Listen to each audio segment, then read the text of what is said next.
Selamat datang. Kali ini, kita akan membahas sebuah cerita yang kompleks dan sangat menarik yang sedang terjadi di Asia Tenggara. Ini tentang kemungkinan Indonesia membeli kapal perang super canggih dari Tiongkok. Dan percayalah, ini bukan cuma soal belanja alutsista, ini tentang strategi, diplomasi, dan ambisi sebuah negara untuk mengamankan perairannya yang maha luas.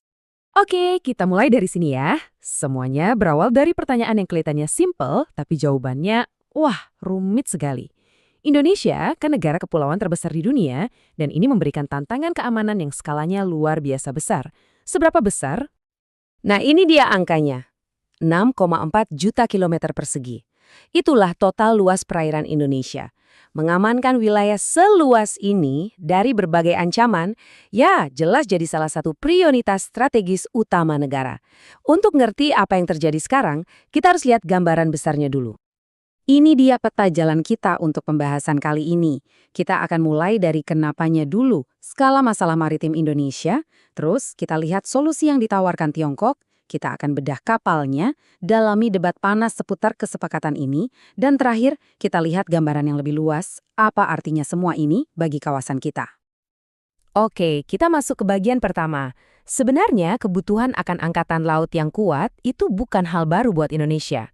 Faktanya, Indonesia punya sejarah panjang mengoperasikan kapal-kapal perang kelas kakap.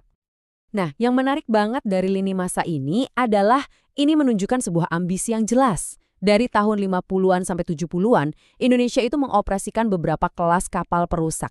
Tapi selama beberapa dekade setelah itu, kemampuan itu seakan hilang. Jadi, dorongan yang ada sekarang ini sebenarnya adalah usaha untuk membangkitkan kembali kekuatan Angkatan Laut masa lalu buat menghadapi ancaman zaman sekarang. Jadi, poin krusialnya adalah tantangannya itu beragam banget, bukan cuma satu ancaman tunggal, tapi pertempuran konstan di berbagai lini, di jutaan kilometer persegi. Inilah masalah strategis yang coba dipecahkan oleh para perencana militer Indonesia. Dan disinilah sebuah tawaran yang sangat menarik dari Beijing masuk ke dalam cerita. Jadi, sekitar pertengahan 2024, perusahaan galangan kapal milik negara Tiongkok, CSSC, mengajukan sebuah kesepakatan yang unik. Ini bukan penawaran jual beli biasa loh. Ini adalah sebuah paket penawaran yang dirancang supaya sulit sekali untuk ditolak. Nah, ini dia taktiknya yang cerdas.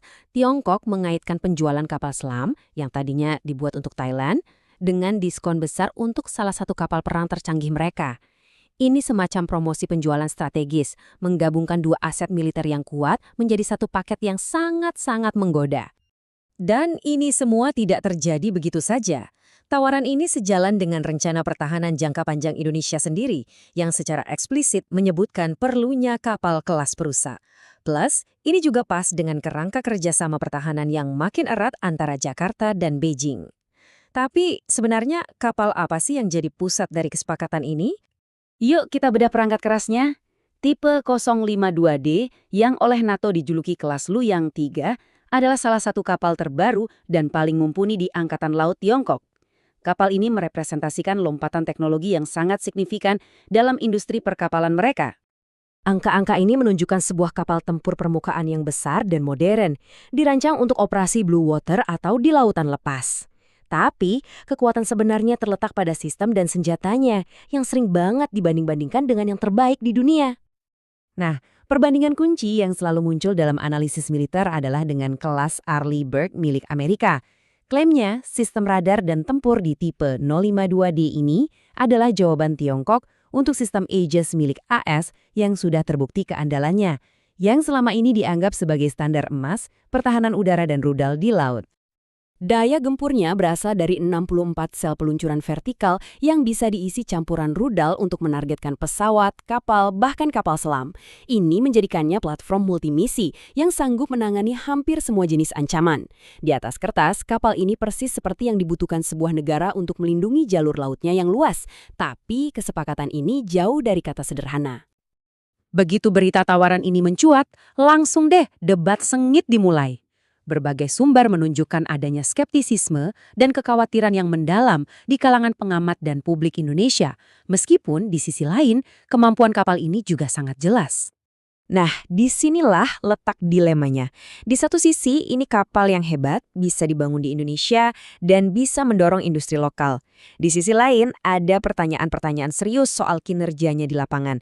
Dan yang lebih penting lagi, risiko strategis karena jadi bergantung pada negara yang bisa jadi rival. Dan kekhawatiran publik soal ini benar-benar nyata. Komentar ini benar-benar menangkap inti dari kecemasan teknologi. Ketakutannya adalah sistem canggih di kapal itu mungkin punya celah keamanan tersembunyi yang bisa membahayakan kedaulatan Indonesia. Dan kutipan ini menyoroti ketakutan strategis yang paling puncak, bahwa kalau terjadi krisis dengan Tiongkok, kapal perang buatan Tiongkok mungkin malah tidak bisa diandalkan. Walaupun belum ada buktinya, fakta bahwa hal ini jadi bahan obrolan serius di publik sudah menunjukkan betapa kontroversialnya kesepakatan ini. Di luar kekhawatiran strategis tadi, laporan teknis juga menunjukkan beberapa potensi kekurangan yang bisa mempengaruhi kinerja kapal ini dalam pertempuran. Nah, ini semua membawa kita ke pertanyaan terakhir, dan mungkin yang paling penting. Oke, sekarang kita beralih ke bagian terakhir dan lihat gambaran besarnya. Keputusan ini bukan cuma soal Indonesia. Pilihan apapun yang diambil nanti akan mengirimkan gelombang ke seluruh kawasan Indo-Pasifik. Bagi Indonesia, ini adalah ujian klasik dari kebijakan luar negeri bebas aktif yang terkenal, kemampuan untuk bekerja sama dengan semua kekuatan besar tanpa terikat pada salah satu pihak. Membeli kapal perusak garis depan dari Tiongkok sambil tetap menjaga hubungan erat dengan Barat, itu adalah seni menyeimbangkan tingkat tinggi. Ini bisa dilihat sebagai respons terhadap fakta keamanan baru seperti AUKUS atau ya sekedar pilihan pragmatis untuk dapat kemampuan terbaik dengan harga terbaik. Dan ya inilah pertanyaan bernilai miliaran dolar yang harus dijawab Jakarta. Apakah Tipa 052D ini adalah jembatan menuju masa depan yang lebih aman dan kuat yang mengukuhkan kembali posisi Indonesia sebagai kekuatan maritim utama? Atau apakah ini adalah kapal yang justru menciptakan ketergantungan baru yang bisa jadi berbahaya pada Tiongkok? Jawabannya, apapun itu akan membentuk lanskap keamanan di Asia Tenggara untuk tahun-tahun yang akan datang.